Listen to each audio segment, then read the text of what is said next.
ఇది అపోస్తల బోధ. అరే అపోస్తల బోధ, బైబిల్లో ఉన్న బోధనే ఎదిరించడానికి ఎంత ధైర్యమరా నీకు సర్పము?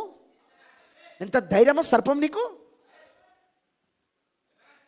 లేని బైబిల్, త్రిత్వం అనే బైబిల్లో లేని మాట కోసం నువ్వు అంత ధైర్యంగా చెప్తున్నావు.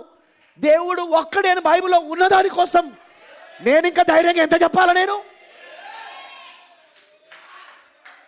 తండ్రికై కుమారునికై పరిశుద్ధాత్మక నామంలో అసలు బాప్తిజమే ఇయ్యలేదు, తీసుకోలేదనే దానికోసం అంత ధైర్యంగా నువ్వు చెప్తే, యేసుక్రీస్తు నామములో అపోస్తల కార్యం 2:38, అపోస్తల కార్యం 4:12, అపోస్తల కార్యం 8:16, అపోస్తల కార్యం 10:48, అపోస్తల కార్యము 19:1-6, అపోస్తల కార్యం 20:28, కొలస్సీ 3:17, ఎఫెసీ 2:20.